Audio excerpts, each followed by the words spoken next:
¿Qué tal? ¿Cómo estamos? Feliz jueves. Este es su programa de Wiseman y es un placer para mí poder estar de nuevo con ustedes y dialogar. Estamos preparando algunos cambios en el programa, ya para lo que sería la tercera temporada. Vamos a tener un par de secciones nuevas y remodelar algunas cuestiones de lo que tenemos aquí. Mi nombre es Manuel Callejas, como todos lo saben. Pues vamos a comenzar. Y esta semana y parte de la pasada ha sido muy ajetreado. La vez pasada recordamos a Kino en su partida y hoy me toca recordar dos cosas muy importantes. La primera, de suma importancia, en el mundo de la música, falleció Eddie Van Halen. Eddie Van Halen, un guitarrista prominente, líder de la banda Van Halen, la cual se fundó en 1972 en compañía de su hermano y de un par de músicos de estudios que le dieron vida básicamente a la banda de Van Halen, un sinnúmero de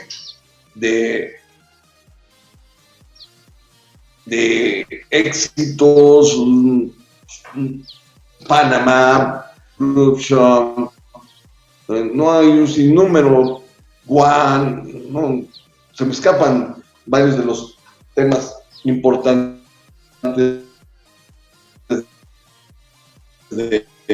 el máximo todavía con su alineación original,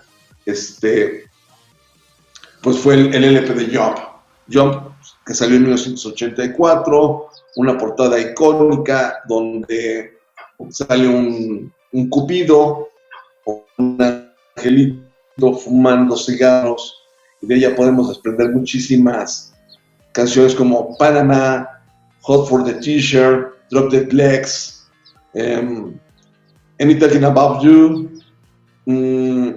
Dancing with the Devil. ¿Qué otra podría decir de ese LP?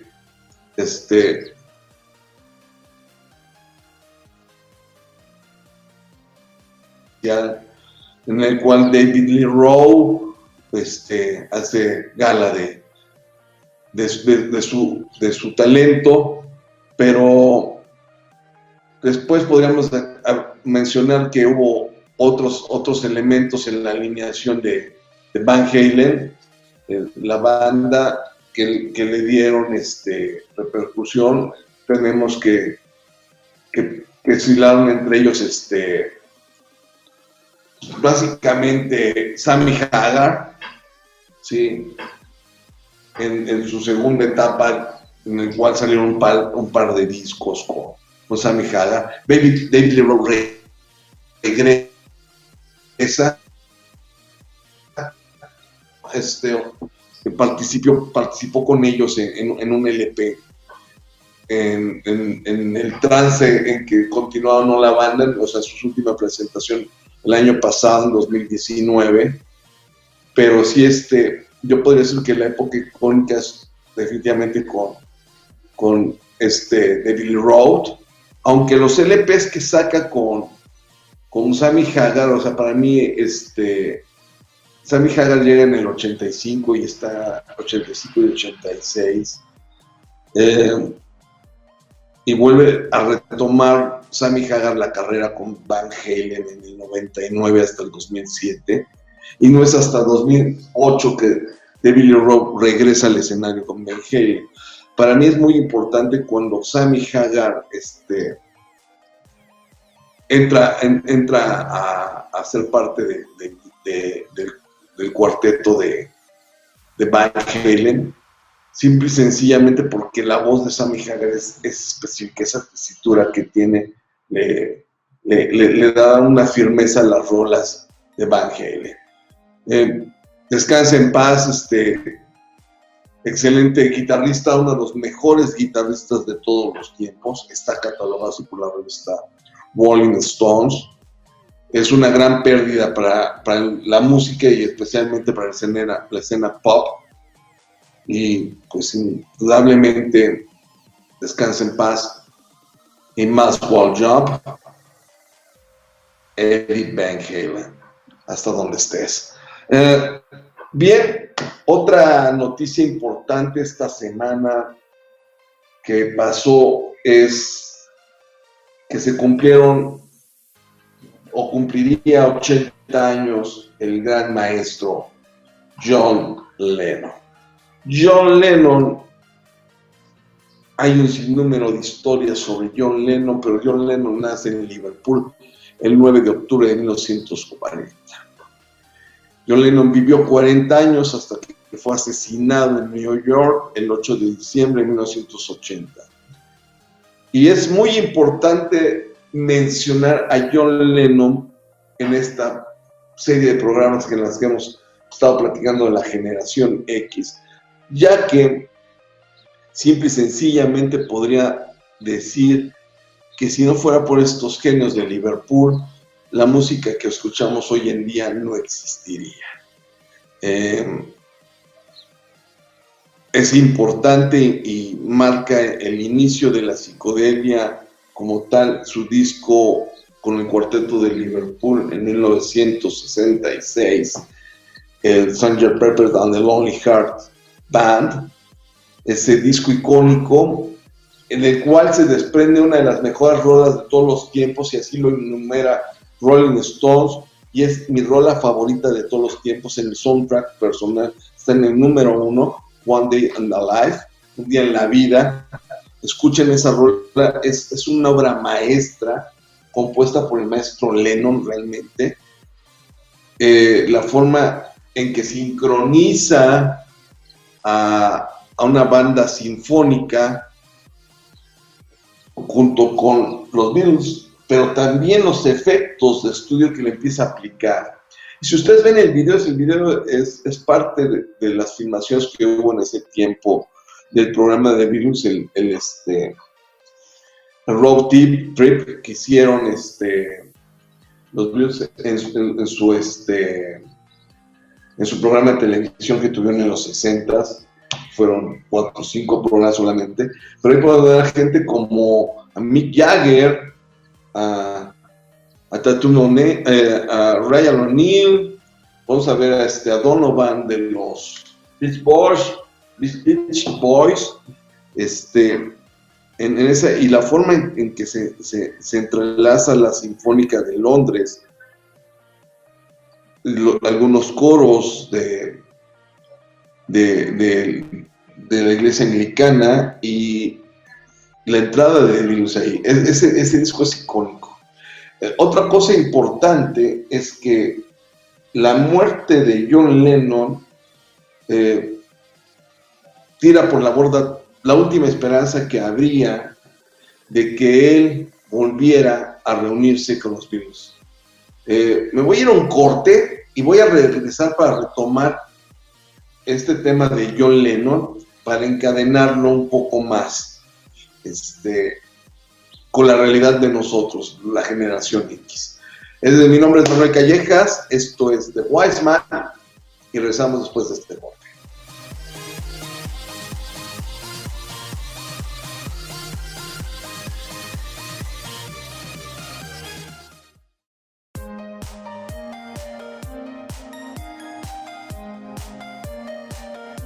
Bien, estamos de regreso aquí. Mi nombre es Manuel Callejas, esto es The Wise Man, y estamos comentando la importancia de estar recordando a John Lennon en su 80 aniversario, su natalicio número 80, y la importancia que tuvieron ellos.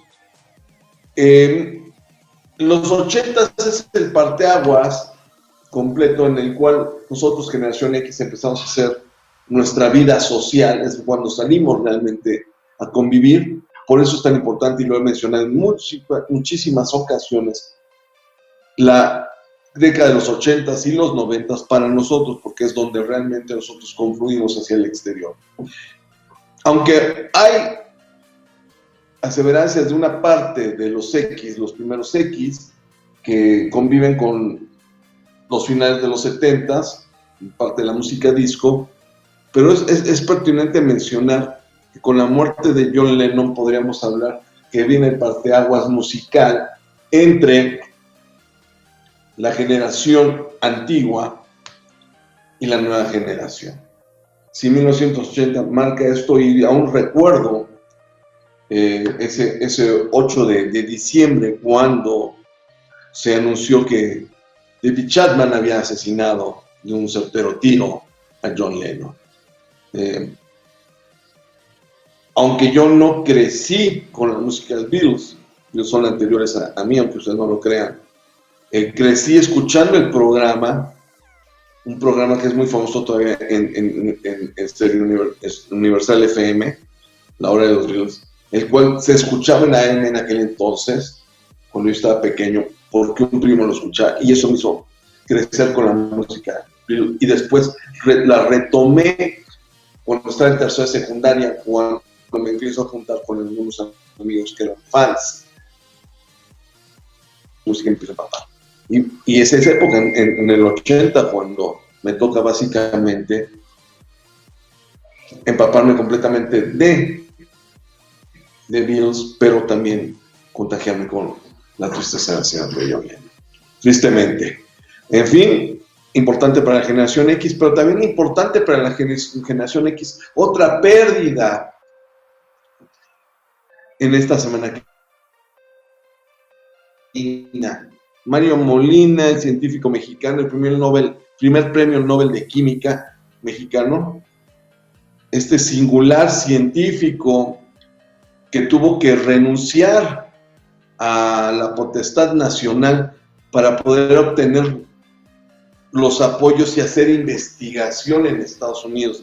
O sea, esto es lo ridículo de nuestro país. Querer destacar uno y hacerlo, tiene que hacerlo de otra forma en otro lugar, porque el país, el gobierno, Montes, indudablemente profesor de la UNAM, egresado de ahí, él realiza investigaciones sobre la química atmosférica y determina, junto con otro par de científicos, qué está pasando con la sonósfera. La capa de ozono se está degradando y su estudio nos detona esto. Esta investigación de Mario Molina fue significativamente importante en los 80s y los 90s, porque después del terror de la conflagración mundial en 1988 con la caída del muro de Berlín, el segundo terror que nos aqueja es que estamos acabando el planeta.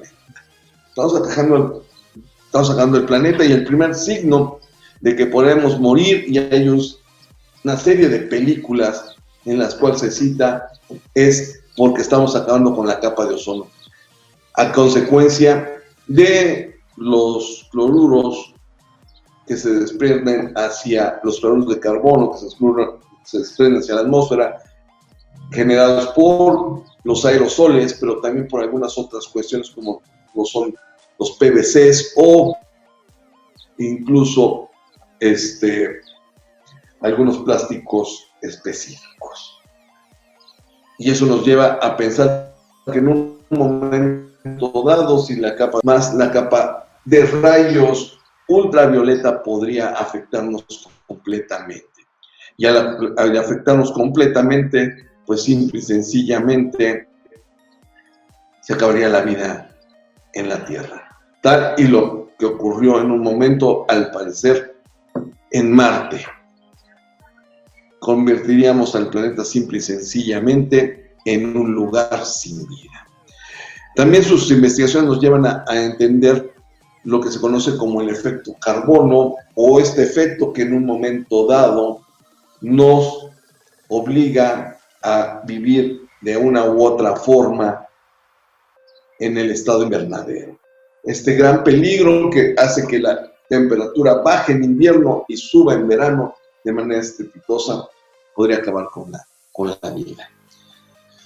Pues descanse paz, maestro, gran premio Nobel, Mario Molina, hasta donde estés, y es la herencia que nos dejan a la generación X. Nosotros vivimos con el el temor, pero no es más que la nueva generación. La generación ya es la que empieza a absorber el conocimiento de la necesidad de entendernos más con la naturaleza. Los X no somos tan de eso. Le voy a abrir espacio a Marianita. Viene con el tema específico del Thanksgiving. Thanksgiving en Estados Unidos se festeja en noviembre, pero en Canadá se festejó este 12 de octubre.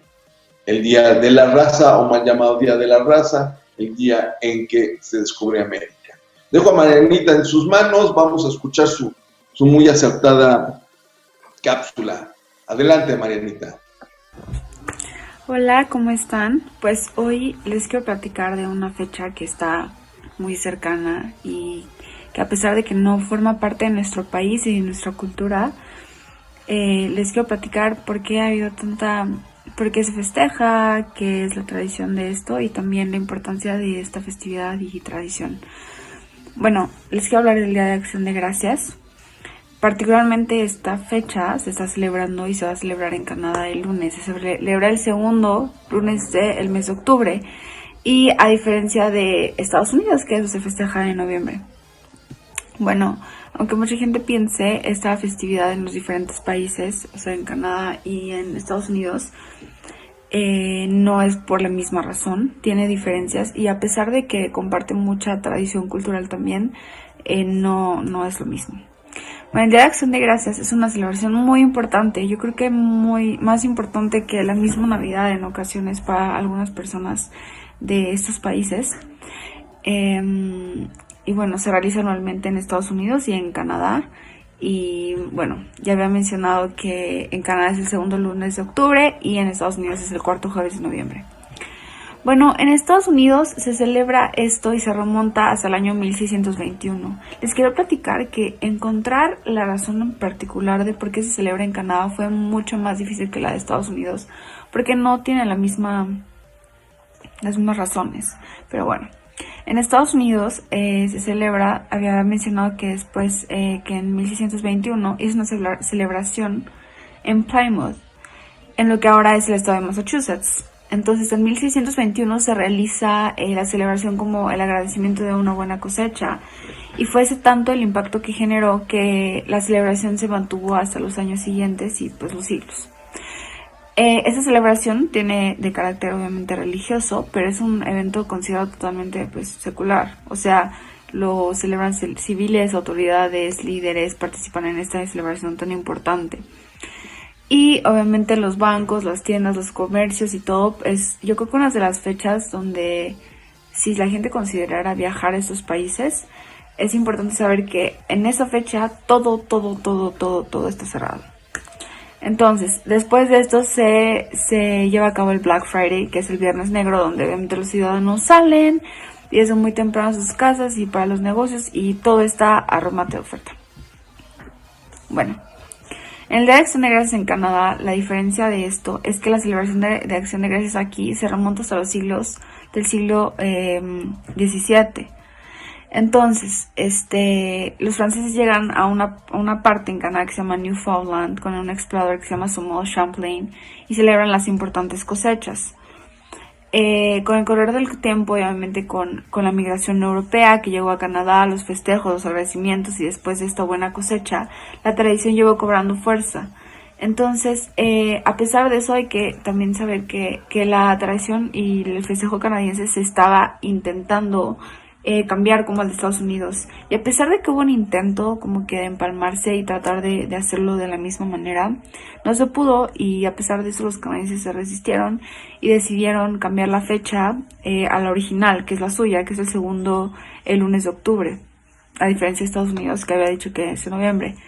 Bueno, ¿cómo se celebra esto? Bueno, obviamente esto es una celebración para dar gracias, para agradecer absolutamente todo, como se llama Thanksgiving. Y hay platillos que son súper importantes y que son obviamente los que se comen originalmente y es como que lo que se hace. El pavo es esencial en la tradición y también el pavo horneado que generalmente obviamente va acompañado de ensalada, de un relleno de base a pan, maíz y salvia. Se preparan muchos pasteles. El pastel de calabaza es un platillo delicioso y también como que bien importante en la tradición del Día de Acción de Gracias para ambos países. Se comen muchas frutas. El pay de manzana también, súper rico. La manzana es una fruta muy importante en esta celebración. Y a diferencia de Estados Unidos, Canadá no hace tantos festivales y desfiles. Se hacen celebraciones pequeñas y como que más, pues sí, más pequeñas, pero en Estados Unidos es una fecha donde es en grande. Entonces, en Manhattan, en Nueva York, hay una tienda que es Macy's, que realiza un desfile enorme, grande, que a pesar de estos tiempos del coronavirus yo creo que ya no se va a llevar a cabo. Pero este show consistía en exhibiciones de globos gigantes, presentaciones en vivo, o sea, es un show muy grande, que obviamente no creo que se lleve a cabo ahora. Y luego, bueno, este se va a celebrar obviamente el 28 de noviembre en Estados Unidos.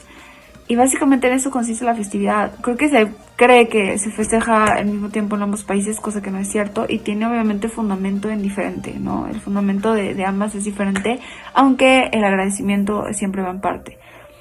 Pero bueno, esa es la importancia de la festividad, lo que se festeja. Y bueno, obviamente van a haber en las próximas fechas muchas publicaciones de famosos y todo dando gracias. Y bueno, esa es la importancia de esta celebración tan importante y parte esencial de la cultura de ambos países.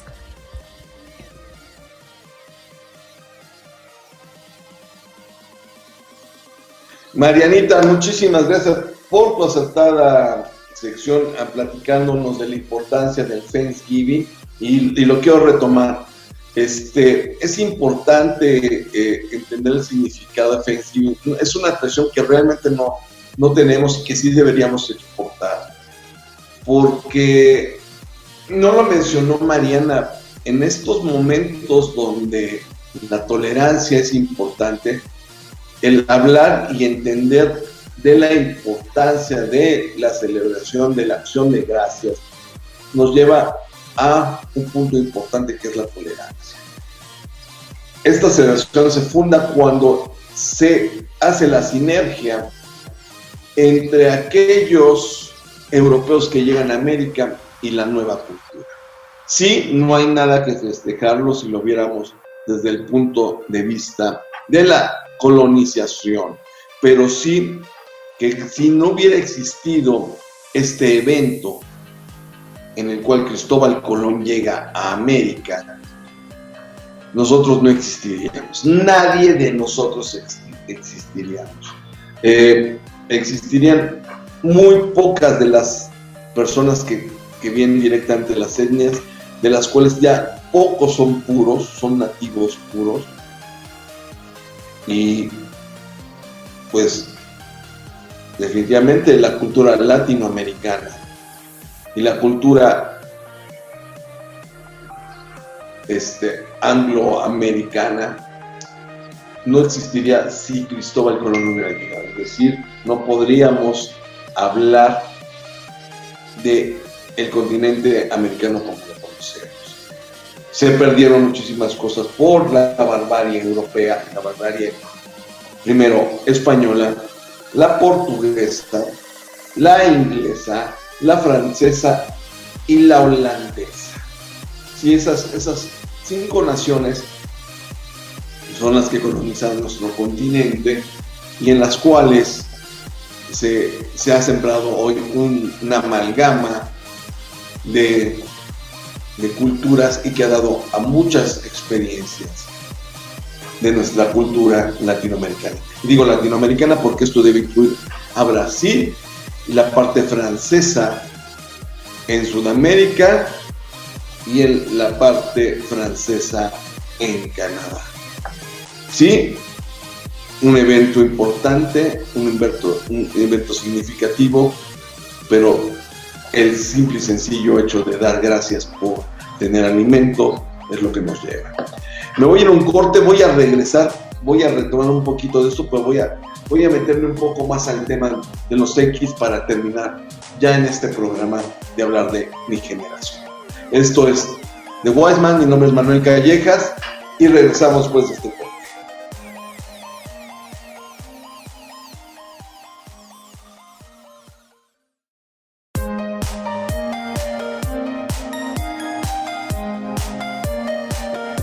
¿Qué tal? Esto es The Wise Man, mi nombre es Manuel Callejas y estamos de regreso con esto.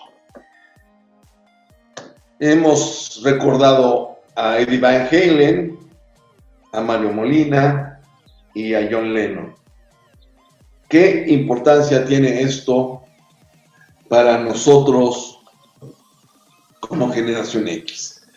Van Halen, una banda netamente ochentera de glam rock, con la cual crecimos muchos, y cual su importancia se da hasta los 90s todavía. John Lennon se vuelve icónico y gracias al cuarteto de Liverpool, John Lennon permite que entre la psicodelia y nos da paso a las nuevas texturas musicales que hoy conocemos.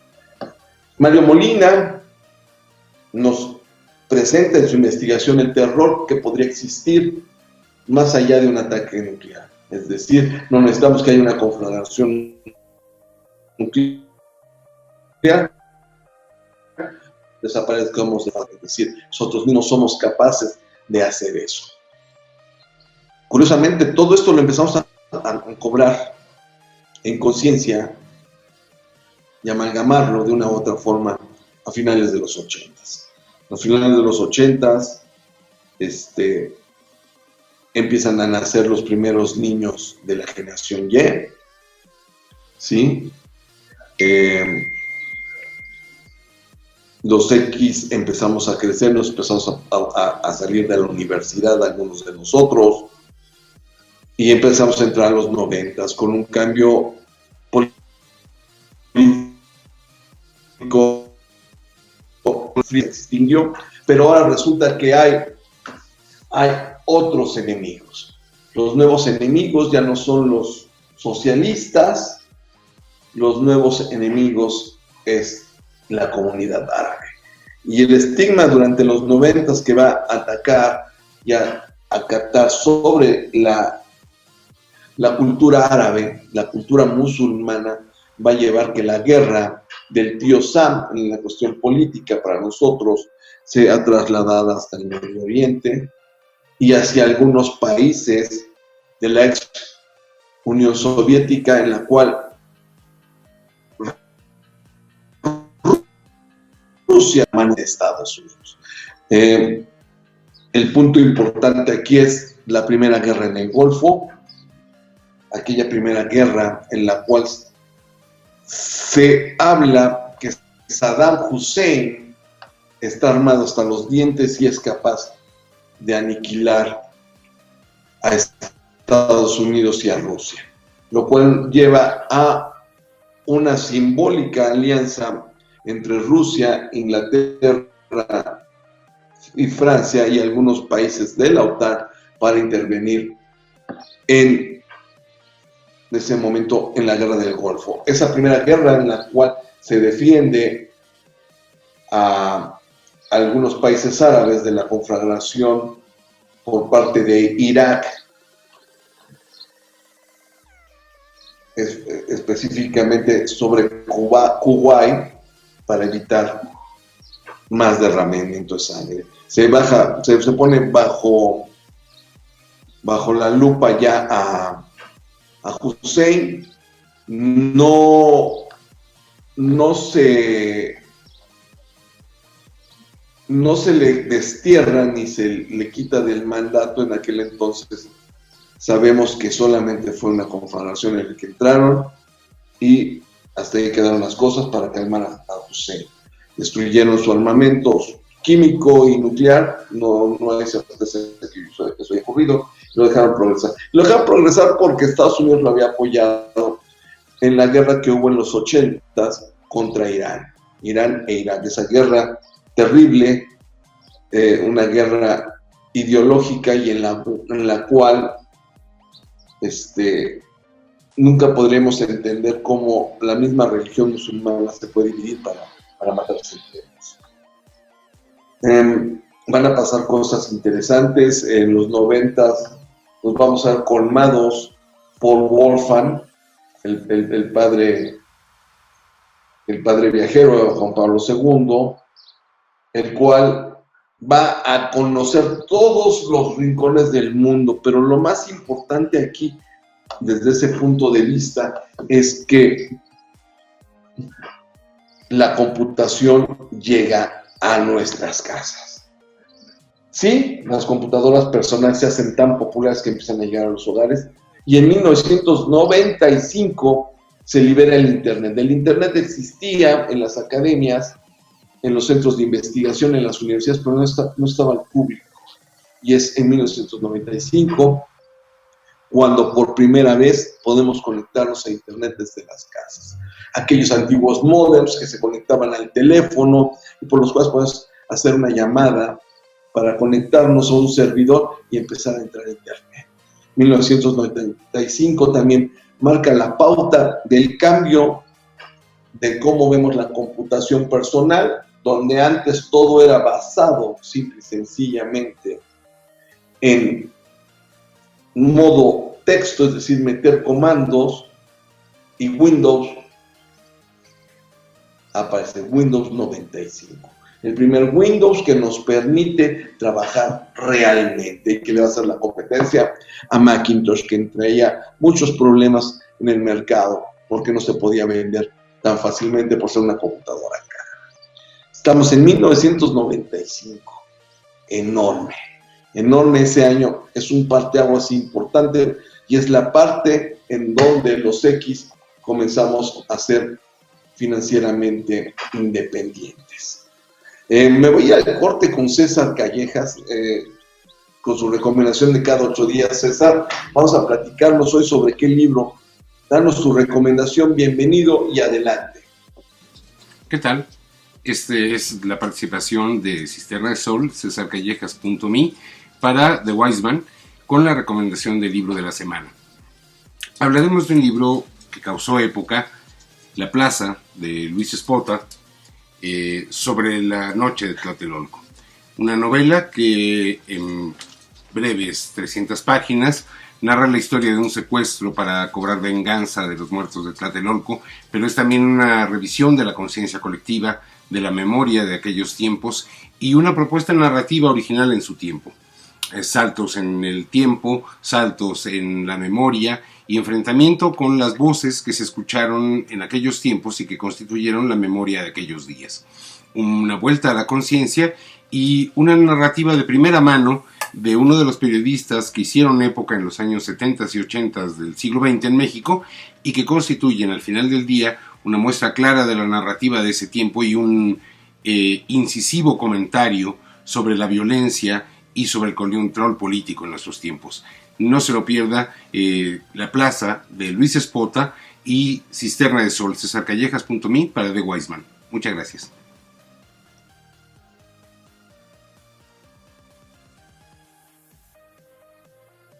Pues muchas gracias, César, por tu recomendación, muy atinada como todas las semanas. Excelente recomendación. Y ya para terminar, Estados Unidos 1995, la generación Y empieza a dar sus primeros pasos. Son pequeños, son niños en este momento, pero ellos empiezan a crecer ya con la idea de que Internet está aquí, hay computadoras en las casas. Nosotros los X empezamos a entrar a la vertiginosa era tecnológica, la era de las tecnologías de la información.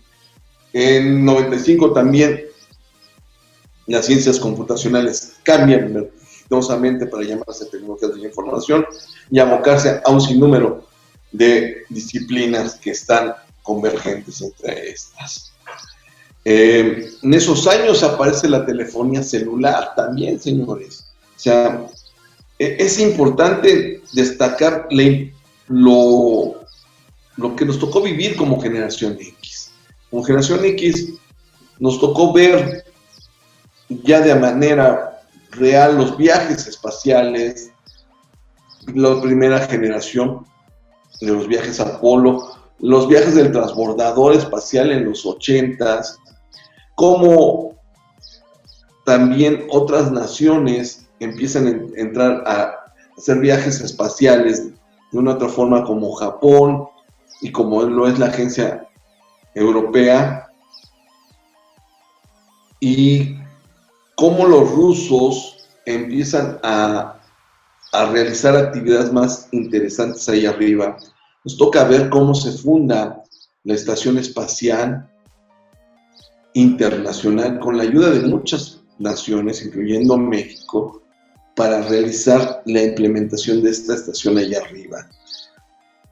Políticamente nos toca ver nuevos países y desaparecer países.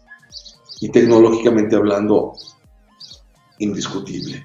El pasar de la televisión de bulbos a la televisión de transistores, el inicio de la televisión a color ya en masa, la aparición de la televisión por cable y satelital, el diseño de canales de TV a la GLAN, es decir, de lo que quieras. Eso es lo que nos ha tocado vivir.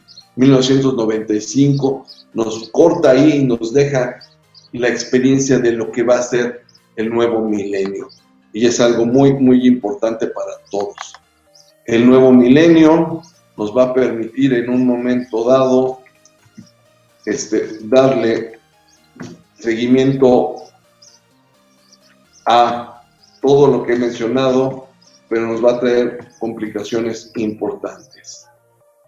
Esas complicaciones importantes serán